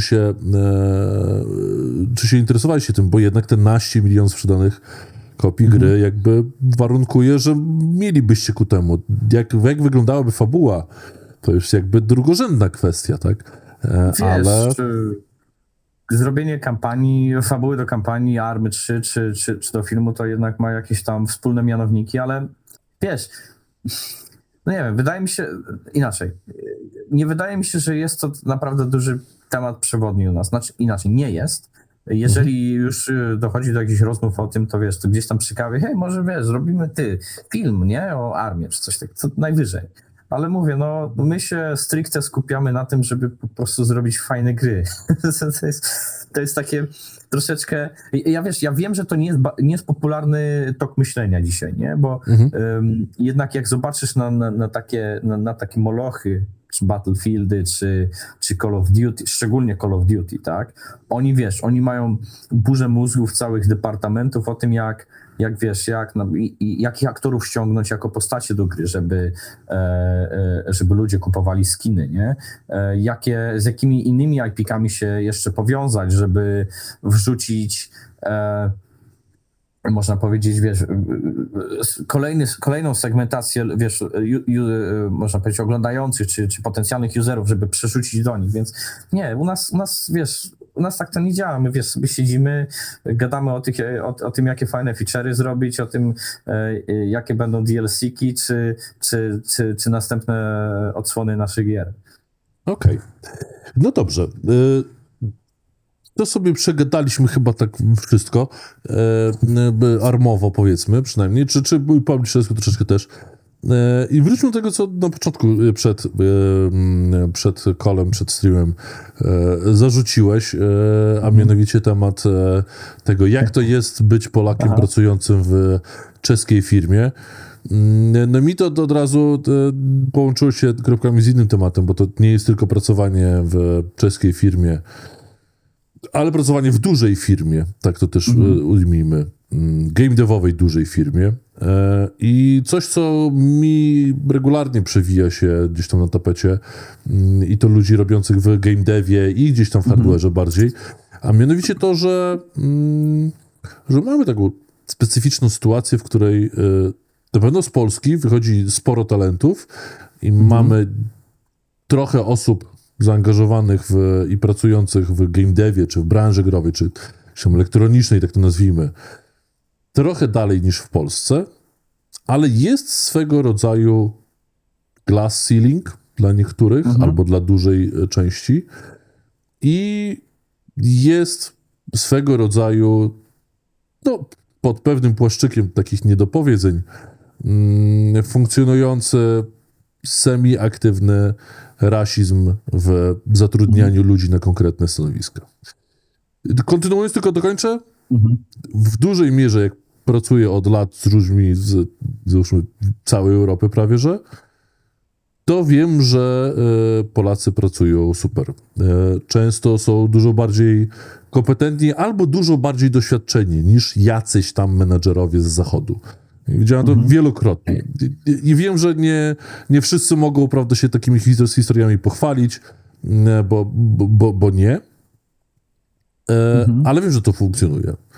I jednocześnie mamy sytuację, w której no możesz być sobie najlepszym menadżerem, niech będzie bizdevem z Polski, to u niemieckiego publishera no u niektórych może się odnajdziesz, ale u niektórych niekoniecznie. I podobnie jest z Francją. I ten nasz europejski rynek jest superancki, tylko nie dla nas. Znaczy wiesz, to jest bardzo ciekawy temat, nie? Zacznijmy w sumie może od tego, że ja też nie mam przełożenia, jak to wygląda w Polsce, bo w Polsce de facto nigdy nie pracowałem, tak? Ja wyjechałem z Polski jeszcze zanim osiągnąłem, pełnoletność, więc wydaje mi się, że najlepiej, jeżeli zacząłbym ten temat od swoich własnych doświadczeń, na przykład z Francji, bo ja tak naprawdę, no wiadomo, pracowałem tam w mniejszych firmach, czy w troszeczkę, innych środowiskach, ale pierwsza taka moja korporacyjna praca to był Wargaming, wydawnictwo Wargamingu we Francji. I tam przez to, że mieliśmy taki melting pot, nie? Różnych ludzi z różnych backgroundów, z różnych miejsc, to tak naprawdę tego się nie odczuwało. Wiesz, bodajże tam praktycznie kilka najważniejszych chłopaków w tamtym biurze to byli Polacy, pracujący obok Niemców, Francuzów, proszę ciebie, Hiszpanów, wszystko. Więc ja przynajmniej tam tego nie doświadczyłem, aczkolwiek wiem, że na przykład w Ubisoftie już troszeczkę sytuacja jest inna, bo tam przez to, że jest to taka stricte francuska firma, no to preferują zatrudniać Francuzów. I wiesz co, pod koniec dnia, no ja to rozumiem poniekąd, nie? No bo wiesz, jednak jeżeli otaczasz się osobami, które mają podobny sposób myślenia, mówią w tym samym języku, są, wiesz, podobni kulturowo, ułatwia to dużo spraw, nie? Tam nigdy, wiesz, tam nie miałem żadnych problemów, żeby poruszać się, że tak powiem, po szczeblach w firmie, że wiesz, problemy, które są spowodowane tym, że jestem Polakiem. Pracowałem dużo i szedłem do góry. Tutaj w Czechach wydaje mi się, że już mnie to za bardzo nie dotyczy, w sensie przez to, że jednak Czesi i Polacy są bardzo podobni kulturowo i językowo, to jestem troszeczkę bardziej widziany jako ten swój. Rozumiesz? Przez to jeszcze troszeczkę tam po czesku gadam, to już w ogóle nie ma problemu. Więc, ale zdaję sobie sprawę, że wiesz, też ciężko mi się na przykład wypowiedzieć o tym, co się dzieje w Niemczech, bo nie wiem, ale no nie wiem, no wiesz, staram się troszeczkę zreflektować na temat tej swojej podróży przez ten zachodni game dev. No mi osobiście nigdy nie wydarzyły się sytuacje, kiedy mógłbym powiedzieć, że zostałem, wiesz, zablokowany, bo na przykład, bo jestem Polakiem, nie? Jeżeli byłem blokowany, to czy wiesz, czy nie poruszałem się do góry, to głównie dlatego, że po prostu jeszcze nie dorosłem do takiego momentu. Zresztą, bo ja nie chcę, żeby to była opowiedź, wiesz, twoja spowiedź, bo tak było. Tak. Bo ja jakby gościłem sporo Polaków, gdzieś tam był u mnie Konrad Rowiński i mógł się wypowiedzieć o tym, że do tego wargamingu, do wysokiego dyrektorskiego poziomu udało mu się dotrzeć. Jest masa przykładów ludzi, którzy sobie radzą w tych międzynarodowych strukturach, tak? Ja jakby sam po sobie jednak gdzieś tam po różnych historiach słyszałem, że różnie z tym jest, że ci, którym się udało, no to jakby mogą powiedzieć story o tym, że się udało, jest ekstra, ale jednocześnie jest masa ludzi, czy ja po sobie, tak? Myślę, że mogę to powiedzieć wprost. Jakbym usiadł i uśrednił tych ludzi z zachodu, z którymi pracowałem, czy bo byli moim klientem, czy partnerem jakiejś opcji, czy cokolwiek, i porównałbym ich poziom wiedzy. Niech będzie nawet w tym takim wąskim segmencie marketingowo, nie wiem, eventowo, biznesowym, whatever, ale w tym niedewowym, o tak. W tym niedewowym segmencie branży growo-elektronicznej, jakbym tak uśrednił i wziął, nie wiem, 50 przykładowych osób, z którymi robiłem przez ostatnie 10 lat i miał im dać ocenę, to niech będzie, że dałbym im 7/10, a Polakom bym dał takie naprawdę mocne 8/10. Tak strzelam, tak to przynajmniej mam w głowie ułożone. Tylko problem się robi w tym, że ci Polacy jakby zawsze będą mieli trudniej, tak? Im ciężko się będzie, tak jak mówisz, w Ubisoftie, może to jest przykład, ale jakby zawsze jest trudniej. Zawsze jest trudniej się przebić gdzieś tam na zachodzie, ale skill jest momentami troszeczkę wyższy niż u nas, tak? I jakby widziałem masę, nie wiem, Włochów pracujących w duńskiej jakiejś tam marce, tak? Czy coś w tym stylu, czy Hiszpanów pracujących w niemieckim brandzie, tak?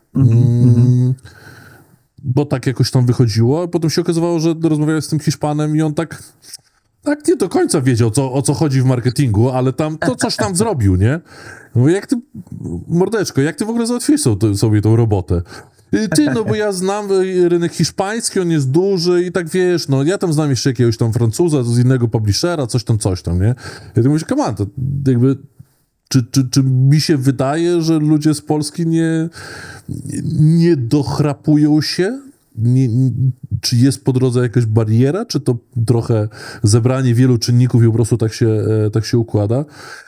Bo niestety nie mam takich pełnych danych. Ja tylko po jakbyś swoich takich feature'ach sobie trochę rozmawiam po drodze i jakoś staram to się ułożyć w głowie. I jednocześnie starając się też, czy na twojej historii, czy na paru innych osób, ułożyć jednak jakiś tam scenariusz sukcesu. Mhm. Wiesz co, to jest śmieszna rzecz, o której tutaj wspomniałeś, scenariusz sukcesu, nie? Ja swojego czasu, wiesz, tak zaraz przechodząc do tego, o czym wspomniałeś, tylko napomnę, ja swojego czasu, wiesz, oferowałem za darmo tam przez LinkedIn mentorshipy osobom, które, wiesz, chcą się dostać do game devu i były zaciekawione właśnie kwestiami wydawniczymi, no bo ja, wiesz, przez to wydawnictwo to się przesunąłem przez bardzo dużo dyscyplin i zawsze, wiesz, mnie pytają o ten, jak osiągnąć sukces, jaki jest przepis na sukces, nie? A ja im mówię bezpośrednio, musisz mieć duże szczęście, bo to mi się wydaje, że to jest ten taki element decydujący. Wiesz, słuchaj, jakimś tam, wiesz, przez przypadek się dostałem do Faceita, bo akurat zauważyłem, wiesz, jakiś tam post, gdzie potrzebowali, proszę ciebie, adminów, czy proszę ciebie i wiesz, i wsparcia. Potem, wiesz, przez przypadek okazało się, że Wargaming zatrudnia w tym samym mieście, w którym ja mieszkam i to, wiesz, to była masa farta, nie? Tak samo tutaj, w Bochence. Potrzebowali kogoś do wydawnictwa, ja się przewinąłem przez, wiesz, wydawnictwo przez wiele lat, no to przyszedłem. Więc to mi się wydaje, że to jest ten element decydujący. Musisz mieć, wiesz, kupę szczęścia. Ale tak, tak. Nie, no jakby szczęście trzeba dopomóc, bo to chyba też troszeczkę, że trzeba gdzieś tam dopomóc, ale staram się to ułożyć w głowie. Wiesz, rozumiem, o co ci chodzi, ale wiesz, to też jest ciekawe, też mnie ciekawi, bo mówiłeś tutaj o tej grupie, załóżmy, no, tych 50 Polaków. Mówimy tutaj o 50 Polakach, którzy pracują w zagranicznych firmach stricte? Nie, powiedzmy, że pracują w polskich. Weźmy 50 marketingowców, publishingowców, bizdevowców z Polski, z polskiego game devu i skorelujmy ich z odpowiadającymi im ludźmi z podobnym doświadczeniem w zachodniej Europie, tak? Wiesz co? Myślę, że mógłbym sobie dać rękę odciąć, że ci Polacy mogliby być lepszymi pracownikami niż ci ludzie z zachodu. Wiesz co, tutaj akurat muszę się z tobą zgodzić, bo to jest, tutaj to, co mówisz, pokrywa z moim doświadczeniem, jak ja, wiesz, rozmawiam jednak z dużą ilością deweloperów. Też, wiesz, czytam dokumentację i widzę, jaką jakość dokumentacji tworzę. Poniekąd wydaje mi się, że to, wiesz co, ta kwestia może, dlaczego, to tak trochę głupio zabrzmi, polscy game devowcy są lepsi od zachodnich? Możliwe, że to jest kwestia kulturowa. U nas jednak w dużej mierze zamiast, wiesz, tak, no wiadomo, są tam jakieś środowiska, gdzie kolesiostwo się mnoży, ale jednak w dużej mierze ludzie są promowani na bazie wartości, którą wnoszą, prawda? No jednak, wiesz, polski game dev tak naprawdę startował od zera, proszę ciebie, czy nawet od minusa, a zobacz, ile świetnych marek się wytworzyło w ciągu ostatnich 20 lat. Wiesz, Dead Island, no teraz już nie do końca polskie, tak, ale jednak wywodzące się z polskiej firmy. Dying Light, proszę ciebie, Wiedźmin, no przecież to jest sukces na miarę światową. Chyba nie ma jedna, wiesz, z najbardziej i najlepiej sprzedających się gier na świecie, tak? Dlaczego? Bo w Polsce, wiesz, jednak jest trochę tej kultury, wiesz, takiego napierdzielania, żeby zrobić dobrze, nie?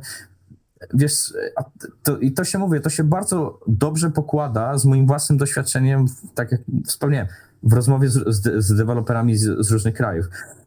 Ja nawet ze studiami, z którymi się nie podpisaliśmy, a tam rozmawialiśmy trochę na temat jakichś projektów, to widziałem, jak oni poważnie do tego podchodzili. Wiesz, jak bardzo dobrze mieli rozpisane swoje plany, jak wiele scenariuszy i kwestii było przemyślanych. Bardzo często podobnej wielkości studia zgłaszają się z zachodu z podejściem: zróbmy grę razem, dajcie nam hajs. I w sumie tyle, nie? Więc jakby, no nie wiem, no jakby ciężko, wiesz, to jest tak duży ewenement i jednak game dev jest tak wielki, że wydaje mi się, że też ciężko spinpointować dokładnie, co może być, wiesz, powodem tego. Możliwe, że kultura, no to jest, no nie wiem, też, wiesz, wchodzę w takie teraz głośne myślenie trochę, bo samemu nie jestem pewien. Okej. Dobrze, to zamknijmy to na tym, że nie wiemy, czy jest rasizm w game devie. Ale ja to sobie zostawię jako temat do przetestowania. Są Digital Dragonsy po weekendzie, więc myślę, że można o tym porozmawiać otwarcie. Albo półotwarcie, bo nie wiem, czy to do końca komfortowy temat dla wszystkich. Pod stołem. Tak, no bo to tak, bo wybierasz się, tak? Na Digital Dragons nie akurat. Wiesz, to jest Dlaczego zbyt dużo nie? eventów, zbyt mało czasu. Zbyt zajęty projektami jestem. Okej, no dobrze. To jeszcze jak już poruszyłeś w takim razie ten publisherski temat i scoutingowy, tak to nazwijmy, bo rozumiem, że trochę tych pitchy do ciebie spływa. Jaki teraz jest feeling? Co do ciebie spływa i czy fajne projekty do ciebie spływają? Dlaczego chcą tak dużo pieniędzy?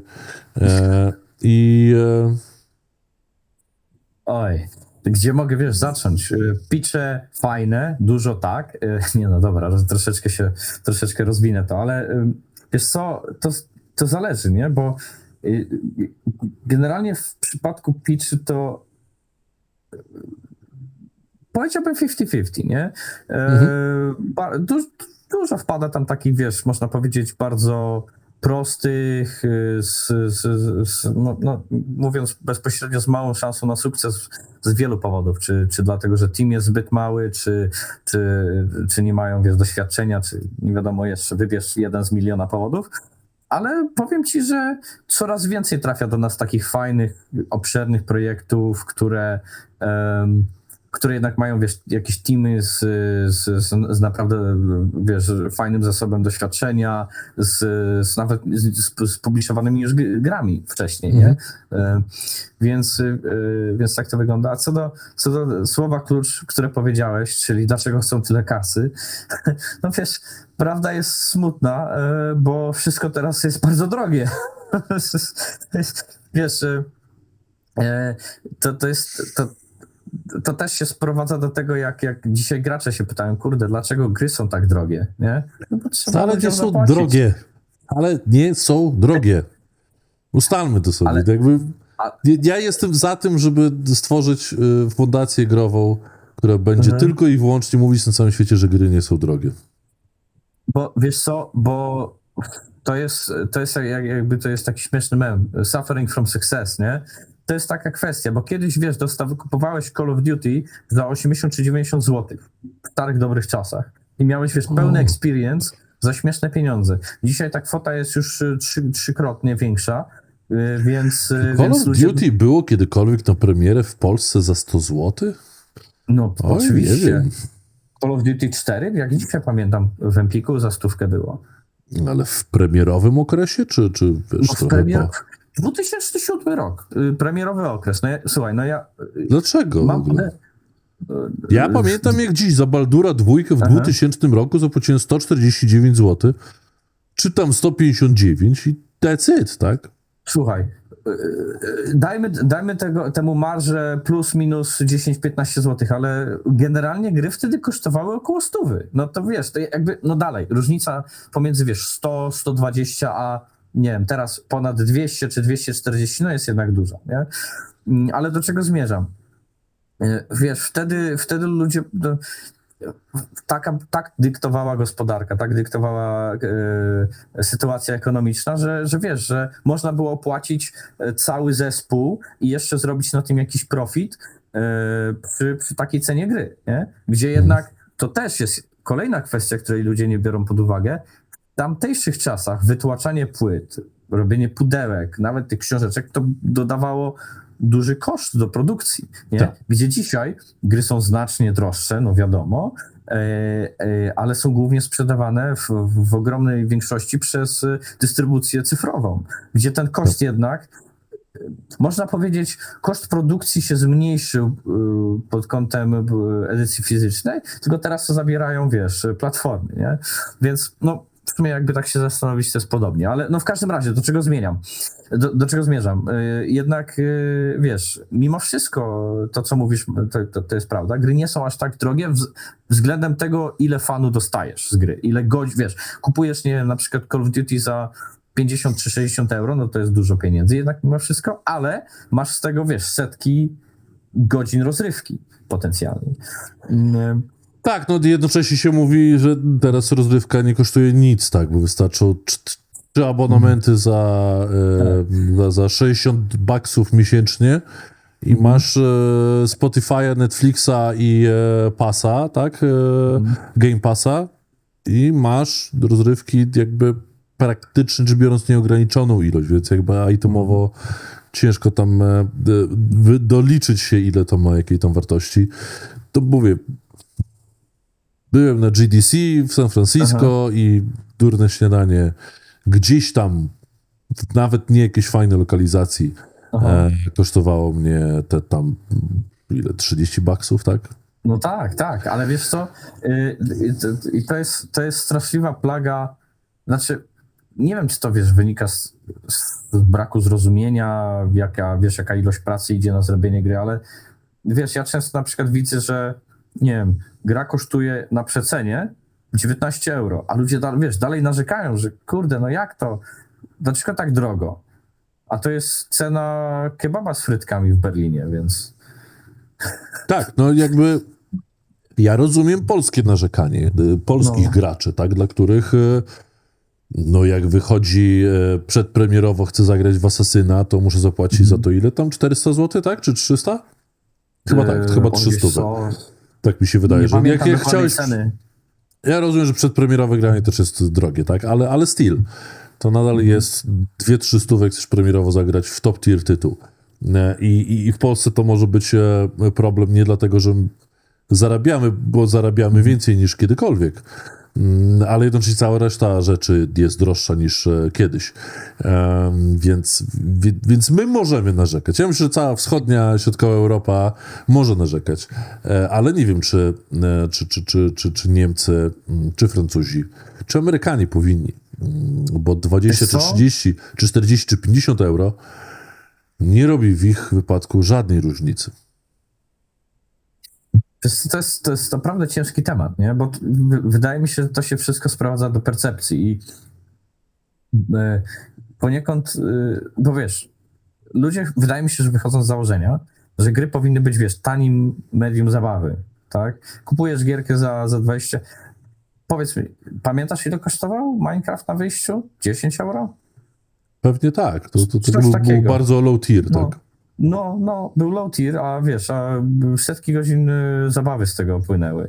Wiesz, tak samo no wtedy jednak te gry kosztowały mniej więcej, no może nie 10 euro, ale wiesz, do 30 euro, nie? No, LOL był za darmo i jakby przeszliśmy całą rewolucję free-to-playów, ale niech ktoś rzuci... Niech pierwszy rzuci kamieniem, który w LOLa nie kupił nigdy skina, tak? To jeśli ktokolwiek... Ja myślę, że Riot ma takie badanie. Nie pamiętam, czy to wyszukiwałem, bo nie wiem, jaki to jest dokładnie procent. Ale ze swoich jakby znajomych, czyli kilkudziesięciu osób, które grały regularnie w LoL'a, czyli zrobiły w nim tam co najmniej 100 godzin, nie znam nikogo, kto by nigdy nie kupił skina. Żeby nigdy nie wydał pieniędzy. Więc ten free-to-play ostatecznie okazał się, że wszyscy żeśmy płacili. No, niektórzy bardzo dużo, nie? Odpowiedz mi na takie troszeczkę, wiesz, odbiję piłeczkę ping-pongową i powiedz mi, dlaczego na przykład gra free-to-play War Thunder. Nie wiem, czy kojarzysz. Wiem, pracujemy dla nich od 12 lat, więc tak, znam. No to kojarzysz. No, model free-to-play, freemium tak zwany. Proszę ciebie, masz kupowanie konta premium, które przyspiesza progresję, masz kupowanie czołgów premium, czy samolotów, czy statków. I to jest to pytanie, które chcę do ciebie zadać. Dlaczego ludzie nie narzekają na cenę, proszę ciebie, tego, na przykład jednego czołgu w tej grze, który kosztuje 60 euro, powiedz mi. Jednego czołgu w grze, gdzie możesz mieć setki tych premium czołgów, nie? Ale gdy gra kosztuje 60 euro, no to już nie. To już jest za drogo, to już nie kupimy. No, ja nie wiem, w którym momencie i War Thunder, i World of Tanks się jakby uchowało od tego hejtu, tak, bo lootboxy w pewnym momencie były tak na mega po prostu hejcie, bo to te straszne Call of Duty albo tam jakaś inna gierka, tak, ale tam FIFA to nikt nie ruszał, nie, tam już jakby można bulić, nie, i w War Thunderze i nie jestem w stanie na to odpowiedzieć, jakby ludzie kupują to, co chcą kupić i jakby to, co jest trochę durne, ale jednak. wydadzą, na co chcą te pieniądze, tak? O ile to nie jest już takie faktyczne uzależniające, to nie jest to straszny problem, tak? Pomimo, że ja mówię, znam to też z drugiej strony mobilkowej, gdzie w gry Supercella gram od dekady, tak? Aha. I muszę się Ile przyznać, wydałeś? że nie, tu akurat mam wyjątek, bo w Supercella grałem we wszystko, i w Clash of Clans, i w Clash Royale, i w Brawl Starsy, i Boże. Squadbusters, to ich znaczy poprzedni tytuł, a teraz jest jeszcze nowy Moco. To jest 5 tytułów, nigdy nie wydałem złotówki, dopóki moi chłopacy nie nauczyli się grać i bardzo prosili o pakiety, więc wydałem pieniądze na te gry tylko i wyłącznie dlatego, że nie dla mnie, tak, nie. Ograłem ich 5 gier przez ostatnie 10 lat, w których spędziłem sporo czasu, bo i w Clash of Clans, i w Brawl Starsach myślę, że spędziłem dużo czasu, na pewno jakieś kilkadziesiąt, jak nie setki godzin. Absolutnie nie było to potrzebne, więc ale jednocześnie można tam, tak jak mówisz, bo tam to również można regularnie płacić pakiet, który jest tam miesięcznym de facto abonamentem, ale jakby nie musi się odnawiać i do tego możesz też dokupywać sobie walutę, więc tak to jest. Dokładnie, o tym mówię. A i ta percepcja tego dokupywania walut, czy czołgów, czy proszę ciebie konta premium, nie jest postrzegana tak źle, jak cała gra w tej samej cenie, czy nawet troszeczkę niższej, bo wiesz, jeżeli na przykład, załóżmy, tak, hipotetyczna sytuacja, żeby nie było, wychodzi Everwind, proszę ciebie, z ceną 50 euro. Oj, byłoby ciężko. Wydaje mi się, że proszę ciebie, ten hejt, który by spadł za cenę, byłby ogromny, nie? A powiem tak, nad tą grą pracuje dwucyfrowa liczba osób, proszę ciebie, i to naprawdę, wiesz, no, profesjonalistów, nie? Którzy walają w to setki, jak nie tysiące godzin pracy. Prawda? I tak. powiedz mi dlaczego jedno jest okej, a drugie nie jest okej, nie? To bardziej nawet w tym wypadku, bo z tych nie 50, ale pewnie gra niech będzie kosztowała tam te $30. Z tych $30 i tak te 40% trzeba oddać ponad dla Steama, VAT-u i tak dalej. Więc de facto to jest robienie prawie że za darmo. Tak? W perspektywie gier indie czy AA-owych, nie robiących takiego właśnie 50-baksowego semi-full price'a, to te 80 czy 90% rynku no się jak to się brzydko mówi, sprzedaje za groszki. Tak naprawdę. Oj, tak. Większość branży game devowej pracuje za groszki, bo zarabianie netto niech będzie 50 zł za produkt, tak? To de facto każdy produkt, który nie jest bochenkiem chleba, się bardziej opłaca robić.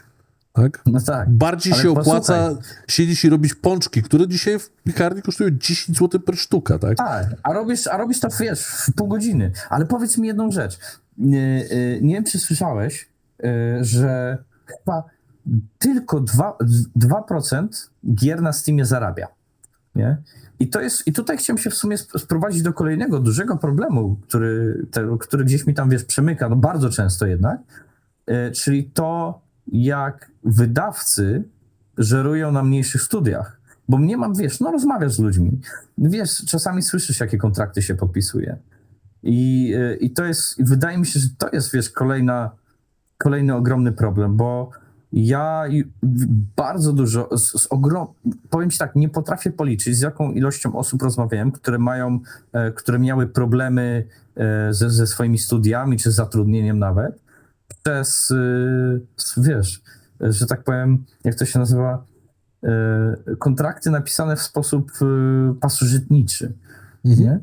To jest bardzo duży problem, więc wiesz, jeżeli z jednej strony popatrzymy na to, że ta tolerancja cenowa jest dosyć niska w przypadku gier, plus, że jednak platformy dystrybucji cyfrowej biorą no, dużą marżę w porównaniu z podatkami. To jest zazwyczaj, tak, wiesz, plus minus, jak chcesz sobie zaokrąglić, to już z ceny jednej gry oddajesz połowę, no to tak, wiesz, z czego oni mają żyć, nie? Już nawet nie mówię tutaj o robieniu profitu, bo żeby nie było, to ja wiem, że wiesz, w Polsce to jest akurat taki troszeczkę temat tabu, nie? Ale generalnie no chyba każdy chce zarobić na swojej dobrej pracy. Więc wiesz, jak mają żyć, jak mają iść do przodu. Mówię, ja po GDC miałem takie wrażenie, że twórcy gier, ci, z którymi rozmawiałem, czyli ci z bardziej zachodniej Europy albo no może niekoniecznie ze Stanów, bo surprise, na GDC nie ma amerykańskich studiów tworzących gry, chyba że to są 19-latkowie, bo amerykańskie studia nie potrzebują jeździć na targi, czy na konferencje biznesowe. Nikt mi nie mówił, że ma problemy finansowe. Tak jakby paru, jakby no nie wszystkich byłem w stanie sprawdzić tak w pełni, ale większość, która tam była, mówiła, że radzi sobie, bo pieniądze zawsze gdzieś tam znajdą. U tego publishera albo innego, u jednego VC albo drugiego. I to jest niesamowite jakby nie korelacja, ale przeciwność tego, co ty mówisz, co jest prawdą, tak? Bo za co, jak żyć, panie premierze, jak za te 50% od tych, jak za te 10 euro od produktu się utrzymać, tak? Bo to netto tyle wychodzi, bo dzisiaj indie tytuł kosztuje $20, więc netto zostaje dla studia 10 euro. Albo nawet nie, bo to nie jest jakby, nie liczymy podatków dochodowych czy kosztów prowadzenia firmy per se. To jest inna, wiesz, Tak. to euro wychodzi profitu z tego, ze sztuki, jak się postarasz. Tak. I teraz tu jak żyć, panie premierze, nie o pieniędzy, a potem jednocześnie jest cała masa studiów, które jedzie na GDC czy na Gamescom i radzi sobie. I gdzie jest prawda w tej sytuacji? Bo wydaje się, że ona jest w kilku miejscach jednocześnie. Albo no, nie ma jednej prawdziwej. Wiesz co, z jednej strony, co na pewno muszę dodać, to, że często jak rozmawiam, wiesz, z deweloperami, no, pitchują mi projekty i bardzo często, wiesz, znajduję się w sytuacji, gdzie oni na przykład, my jesteśmy, na przykład wydali już wcześniej, załóżmy 2 czy 3 gry z różnymi publisherami. Ja tak, wiesz, zawsze pytam się, co poszło nie tak, nie? To też nie, żeby, wiesz, dowiedzieć się i popsioczyć o kimś tam, tylko żeby bardziej, wiesz, zapytać się, okej, czego my nie powinniśmy robić. I wiesz, i mówią, że marże na projektach są ogromne, że wiesz, revenue share jest straszliwy, ich dojeżdża. Więc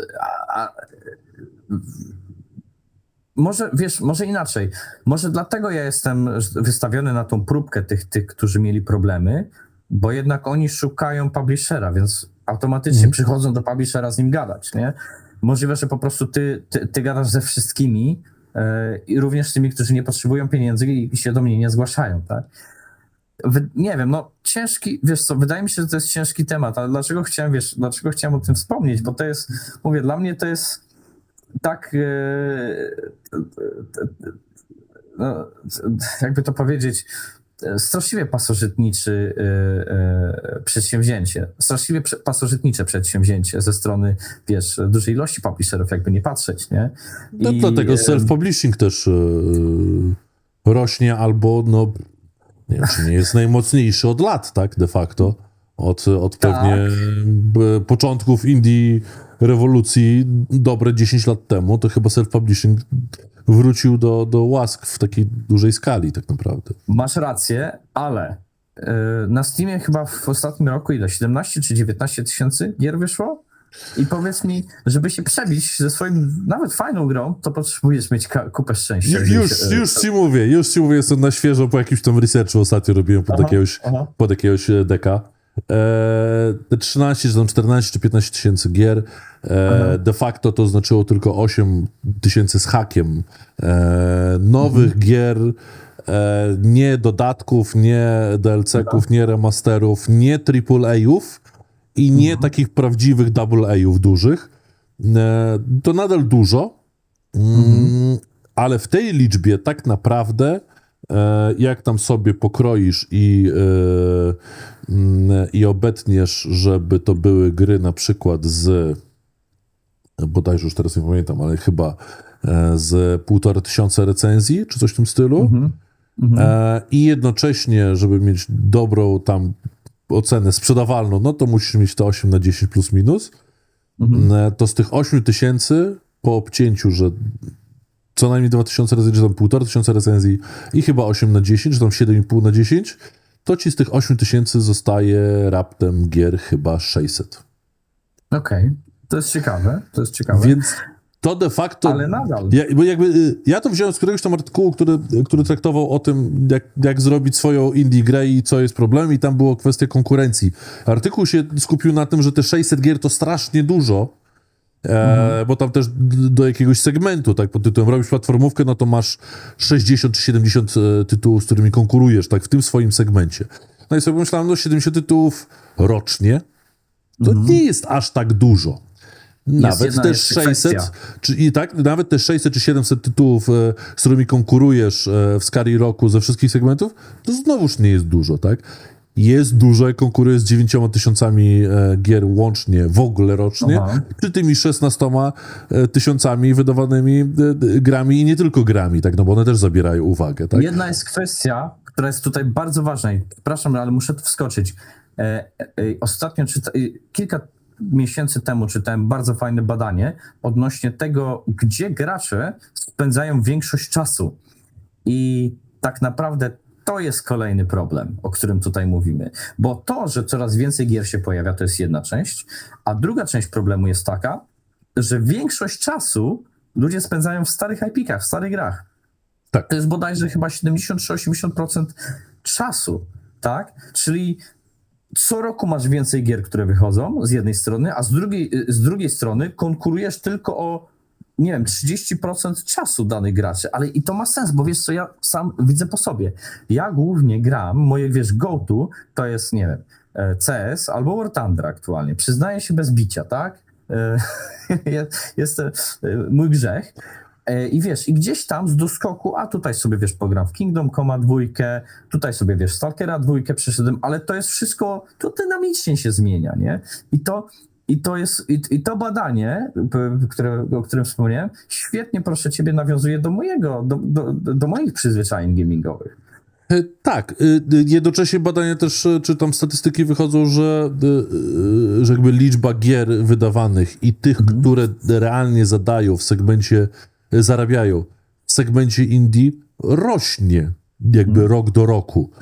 Rynek jest stosunkowo coraz bardziej konkurencyjny, ale tych gier, które jakoś tam się utrzymują indie, jakby jest stałe. To nie jest, że jest ich coraz mniej, tak? Jest ich więcej, trochę więcej.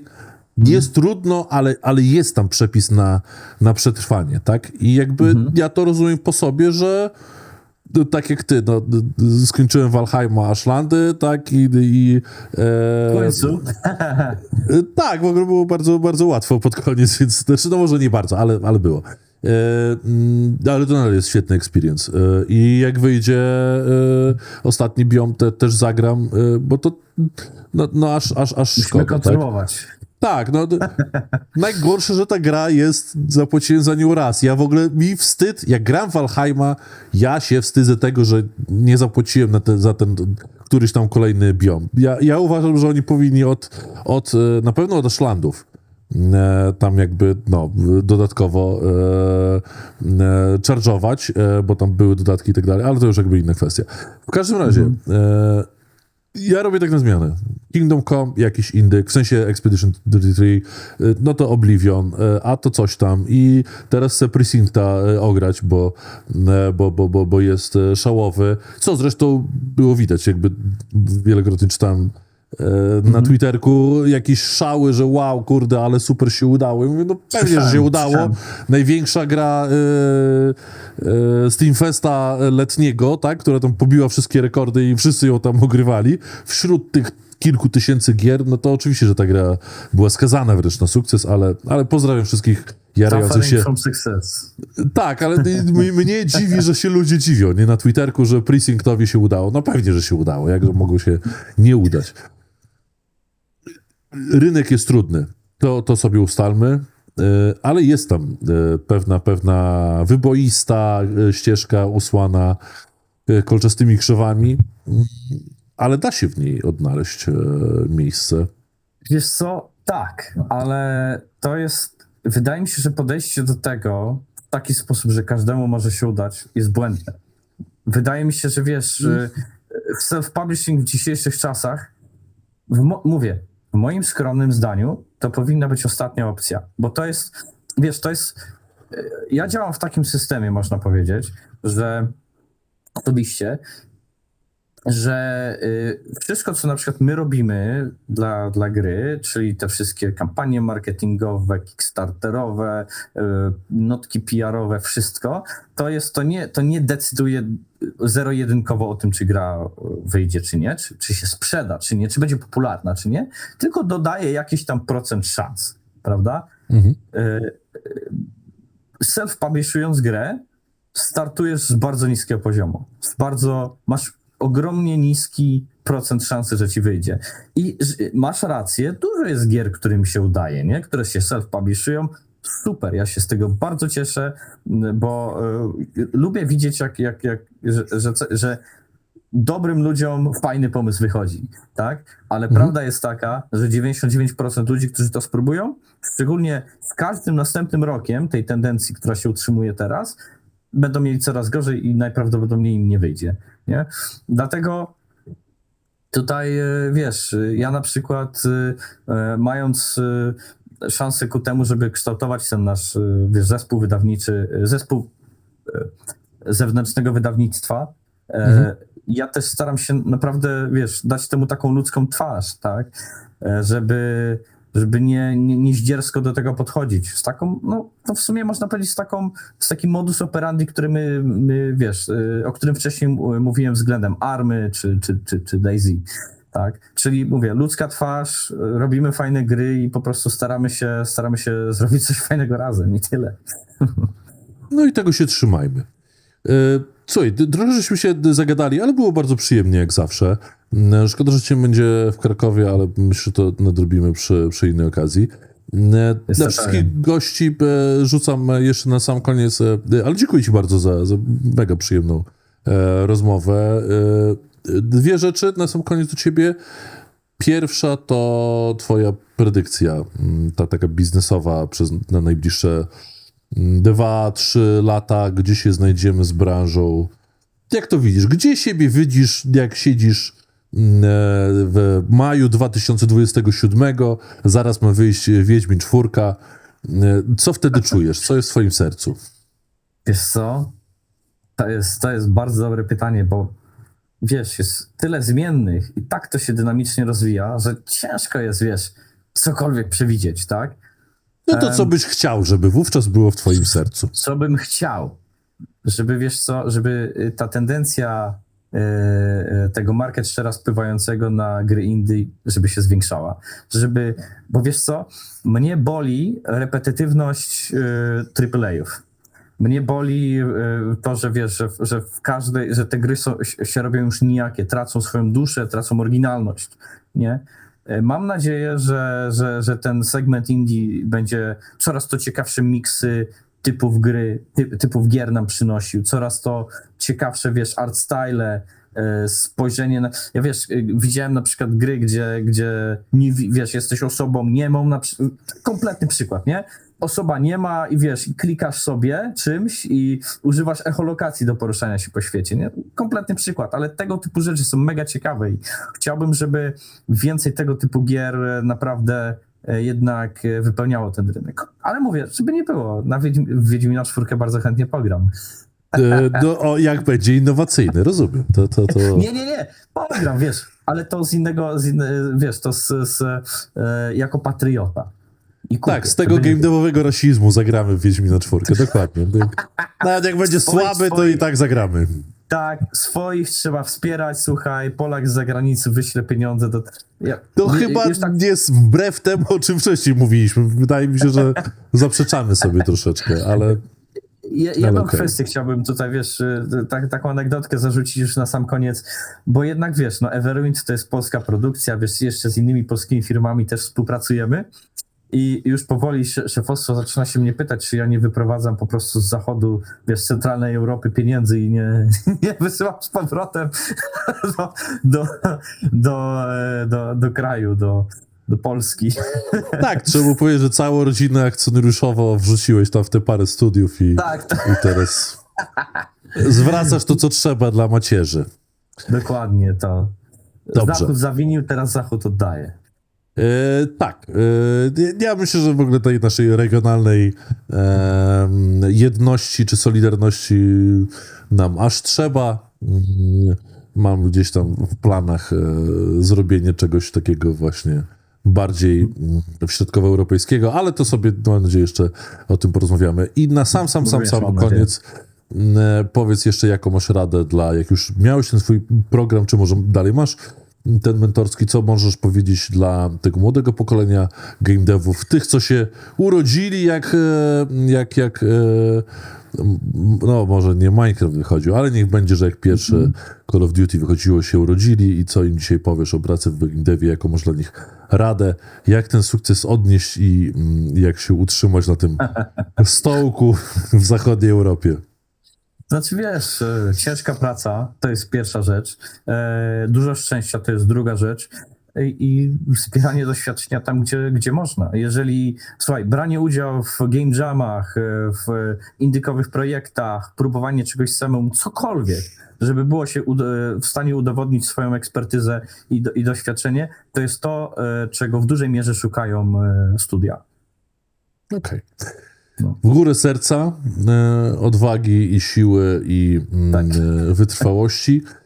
Dziękuję ci, Marcinie, jeszcze raz. Bardzo przyjemnie się rozmawiało. Powodzonka w najbliższej ciężkiej pracy, bo rozumiem, że to ten rok czy dwa do premiery 4 będą intensywne. Więc życzę ci, żebyś przy okazji też miał możliwość wydać jako ten ostatni sprawiedliwy, ale ten dobry publisher parę fajnych tytułów, bo myślę, że tego nam dzisiaj trzeba wszystkim. Dziękuję ci bardzo. No i wiesz, tak na sam koniec jeszcze chciałbym tutaj zaznaczyć, że nie wiem, czy ludzie zauważyli, że po tej stronie za mną stoi pocisk 122 mm do rosyjskiej haubicy D30. Miałeś go odpalić na koniec streama, także zaraz zaczniemy odliczanie.